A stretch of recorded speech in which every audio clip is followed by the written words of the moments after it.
Hoy! Ang yabang ng bagong recruit na to. Saan ba yun nanggaling?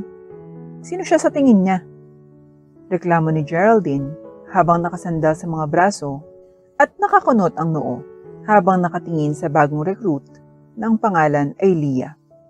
Naglalakad siya dito na parang pag-aari niya ang lugar kahit na siya ay isang tagapaghugas ng pinggan lamang.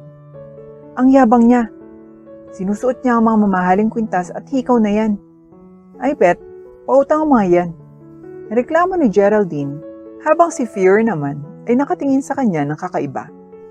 Bakit ba ang dami mong reklamo sa bagong babae? May ginawa ba siyang masama sa iyo? Tanong ni Fear na may pagtataka. Hindi naman, pero hindi ko siya gusto. I swear, nakakainis siya. Yung mukha niya, parang cake din, puro makeup. Bakit at paano siya tinanggap? Ako lang ang manager dito, kaya paano naman nandito yung babaeng to? Napabuntong hininga na lamang si Pharaoh habang nakatingin sa kaibigan niya. Hindi niya maiintindihan ang tumatakbo sa isip ni Geraldine. Pero gayon pa man, tumango na lang siya bago siya umalis para ipagpatuloy ang kanyang trabaho bilang waiter.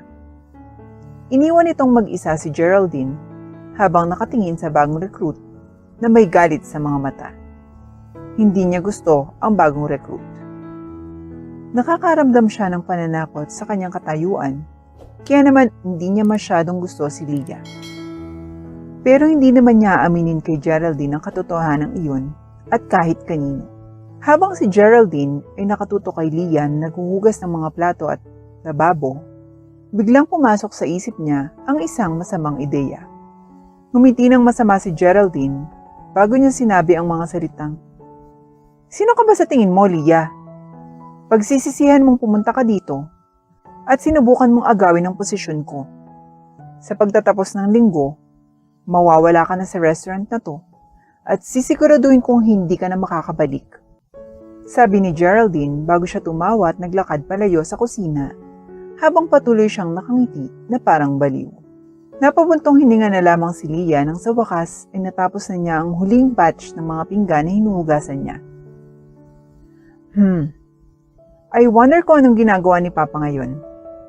Sabi ni Leah sa sarili bago nagsimulang maglakad palayo sa lababo. Nang papalabas na si Leah sa kusina, nagulat siya nang biglang bumukas ang pinto at pumasok ang dalawang waiter habang may bit-bit na dosye-dosye ng plato, mga tasa at kagamitan sa loob. Akala ko ba sarado na yung shop? Tanong ni Leah habang nakatingin sa dalawang waiter na naglalagay ng maruruming plato sa lababo na ikinadismaya ni Leah. Oo, Leah, sarado na tayo. Pero ang daming in-order ng manager na pagkain after closing hours. Kaya naman, bilang tagapaghugas ng pinggan dito, dapat mong hugasan ang mga plato ngayon. Baka makatulong to sa pag-rank up mo at maging waiter ka na. Nagtawanan ng dalawang waiter bago sila umalis. Nainsulto si Leah sa sinabi ng mga waiter, ngunit gayon pa man, inilibot niya ang kanyang mga mata at ipinagpatuloy ang paghuhugas ng mga plato. Hindi napansin ni Leah na may nakatayo malapit sa halos nakabukas na pinto kung saan nakatayo sa labas si Geraldine na may nakakalokong ngiti sa mga labi. Sisiguraduhin kong mawawala ka dito.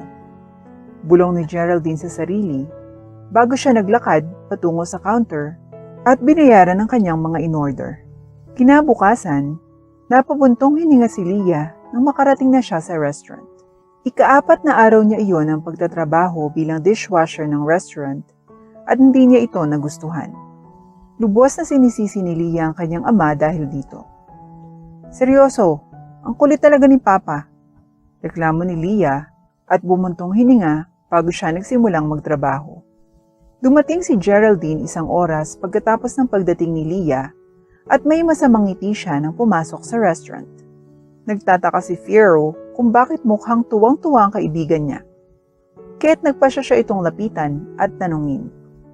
"Bakit parang masaya ka?" Tanong ni Pharaoh habang naglalakad katabi si Geraldine. 8:00 na ng umaga at halos wala pang customer Kaya nakakausap pa ni Fiyero ang kanyang mga kasamahan. Wala naman. Good mood lang talaga ako. Sabi ni Geraldine bago ngumiti ng hindi inosenteng ngiti sa kaibigan. Alam ni Fiyero na may gustong gawin ng kaibigan niya, ngunit hindi siya nagbalang tanongin ito at tumayo na para ipagpatuloy ang kanyang trabaho. Nakangiti pa rin si Geraldine habang pumasok siya sa kusina para makita ang pinakanakakainis na tao na naghuhugas ng maliliit na batch ng pinggan. Kinagat niya ang kanyang dila bago siya tahimik na lumapit sa cart kung nasaan naroroon ang maruruming pinggan. Habang naglilinis si Leah ng mga pinggan, naglabas si Geraldine ng isang bote ng mantika na kilalang napakadulas. Nahanap niya ang produktong ito sa website kung saan ang mga customer ay patuloy na nagrereklamo kung gaano kahirap linisin ang mga pinggan na malagyan ito nang hindi nababasag ang isa o dalawang plato. Maraming napakapangit na review para sa item na ito. Ngunit para kay Geraldine, ito ay perpekto. Ito ang perpektong item para maalis ang isang dishwasher na labis na kinainisan niya. Inilabas ni Geraldine ang gamit sa kanyang bag at sinimulang buhusan ng mantika ang maruruming pinggan. Nang matapos siya at wala nang laman ang bote, umalis si Geraldine na kunwari ay wala siyang ginawa. Umalis si Geraldine na may tipid ng ngiti sa mukha habang itinatapon ang walang laman na bote ng mantika sa basurahan. Bumalik na siya sa kanyang stasyon at ginawa ang kanyang trabaho habang hinihintay ang epekto ng kanyang ginawa sa kusina. Kasabay ng pagtatangka ni Fiyero na pumasok sa kusina, ay narinig niya ang tunog ng mga plato na nababasag sa loob nito. Na-curious si Fiyero sa nangyari, kaya't dali-dali siyang pumasok sa kusina at nakita niya si Leah na nakapatong ang mga kamay sa bibig nito. Habang nakatayo sa ibabaw ang maraming basag na plato. Anong nangyari? Mausisang tanong ni Fiyero. Hindi ko alam. Kinuha ko lang yung mga plato para hugasan. Tapos biglang dumula sa kamay ko. I'm so sorry. Babayaran ko yung mga damages. Sabi ni Leah, sabay kuha ng dustpan at walis. Naghinala si Fiyero kung paano nangyari ito dahil wala siyang natatanda ang mga tao na dinalhan niya ng pagkaing malansa. Naalala niya ang pagdadala ng 4 na almusal sa 4 na tao, ngunit ang lahat ng mga iyon ay mga tinapay at prutas lamang. At para kay Fiyero, hindi mukhang clumsy na tao si Leah dahil laging nakatutok ito sa trabaho niya. Napataas ang kilay ni Fiyero habang nakatingin sa mga basag na plato habang sinasabi, "Okay lang, don't worry about it. First time ka kaya understandable naman." Lumabas ng kusina si Fiyero habang nililinis ni Leah ang kalat na ginawa niya. Paglabas ni Fiyero sa kusina, nilapitan niya ang isa sa mga trabador at tinanong kung ano ang nangyari. Sagot niya na maliit lang ang aksidente at wala silang dapat ipag-alala, kaya tumango ang trabador bago bumalik sa trabaho. Nagsimula nang maglakad si Fiyero patungo sa istasyon ng kaibigan at nagulat siya nang makitang nakangiti si Geraldine habang nagtatrabaho ito. Dahil dito, naghinala si Fiyero sa kanyang kaibigan. "Hoy, may ginawa ka ba?" Tanong ni Fiyero habang nakasandal sa pader at nakatingin sa kaibigan. Napatingin sa kanya si Geraldine ng may ngiti habang sumagot ng, "Anong pinagsasasabi mo?" Sumuko na si Fiyero dahil alam niyang hindi sasabihin sa kanya ni Geraldine ang kahit anong ginawa nito. Kaya't lumayo na siya at bumalik sa kanyang trabaho. Pero isang bagay ang sigurado. Alam niyang may ginagawa ang kaibigan niyang si Geraldine. Kinabukasan, Sabado ng gabi at 5 araw na ni Leah sa trabaho. Ang Sabado ay ang pinakaabalang araw para sa restaurant. Ang mga tao sa lungsod ay gustong-gusto ang pagkain ng restaurant, kaya naman sila ay madalas na binibisita. Ngunit ang Sabado ang araw kung saan pinakamadalas na bumibisita ang mga tao. Sa kasamaang palad, 2 manggagawa ang nagkasakit at kinailangang lumiban sa trabaho ng araw na iyon.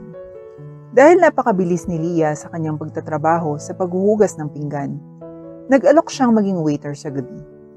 At para sa iba, nakita nila si Leah bilang isang mabait na anghel, pero para kay Geraldine, nakita niya si Leah bilang isang mayabang na babae na punong-puno sa sarili. Nakakunot ang noo niya habang pinagmamasdan si Leah na pabalik-balik sa kusina para maghugas ng pinggan at maghain ng mga pinagkainan sa mga tao. Ngunit ito ay nagbigay sa kanya ng isa na namang ideya. Isang ideya na maaaring dahilan para sa nakakainis na babaeng ito na umalis na ng tuluyan sa restaurant. Nakangiting tumayo si Geraldine nang lumabas ng kusina si Leah habang tinutulak ang isang kariton na puno ng mga plato ng pagkain. Sa puntong ito, in action ang plano ni Geraldine. Ngunit lingid sa kaalaman ni Geraldine ay may mga pares ng mata na sumusunod sa bawat galaw niya. Habang si Leah ay naghahatid ng mga plato ng pagkain sa mga customer, dumaan si Geraldine sa gilid niya at hindi nagawang maghinala si Leah. Hindi niya inaasahan ang paa ni Geraldine na nakaharang sa kanyang daraanan, kaya nang magsimula siyang maglakad habang may hawak na 2 plato, hindi niya sinasadyang natapilok at lahat ay napatingin sa kanya na nakahandusay sa sahig na napapalibutan ng sirang mga plato at nasayang na pagkain. Napatingin ang lahat ng customer sa kaawa-awang waitress habang si Leah sa sahig ay pilit na hindi umiiyak habang sinisimulan niyang bumangon at linisin ang mga pastang tumapon sa kanya. Napangiti ng masama si Geraldine habang pinagmamasdan ng lahat, ngunit hindi niya inaasahan nang biglang tumayo ay isang lalaki mula sa malapit na mesa at tinanggal ang kanyang salamin. Laking gulat ni Geraldine nang makita niya ang lalaki. Nakilala niya ito. Siya ang may-ari ng restaurant. Walang kamalay-malay na napangiti si Geraldine sa kanyang napagtanto. Pinabagsak niya ang lahat sa trabaho ng isang babaeng kiniinisan niya habang nanduroon ang may-ari ng restaurant. Siguradong mapapaalis si Leah ngayon, sigaw ni Geraldine sa isip niya. Pero nagulat siya nang lumapit sa kanya ang may-ari ng restaurant na si Mr. Svet. Kukunin ko ang mga kagamitan sa paglilinis, Mr. Svet. At huwag po kayo mag-atubiling disiplinahin ng babaeng ito. Nakangiting sabi ni Geraldine, pero bago pa man siya nakalakad ay pinigilan na siya ni Mr. Svet. Hindi mo na kailangan gawin yon, Miss Geraldine. Tanggal ka na sa trabaho. Agad na bumagsak ang ngiti sa mukha ni Geraldine sa narinig. Ano? Hindi sumagot si Mr. Svet sa kanya, habang ang lalaki mismo ay tumalikod at tinulungan si Leah. Anak, ayos ka lang ba? Biglang sabi ni Mr. Svet at lahat ng kulay ay nawala sa mukha ni Geraldine. Hindi ko maintindihan. Itong si Leah? Ito? Anak mo, sir? Gulat na tanong ni Geraldine. Oo. Ito ang aking pinakamamahal na anak, si Liana. Leah ang tawag namin sa kanya. This is my daughter na ngayon ko lang napanood na pinagtripan ng kasamahan niya. Nagsimulang mautal si Geraldine dito. Kahapon, nakatanggap ako ng tawag mula sa isang anonymous na tumatawag na nagsasabing hindi niya mapaniwala ang nangyayari dito sa restaurant. Kaya ngayon, nagpa siya akong suriin ito.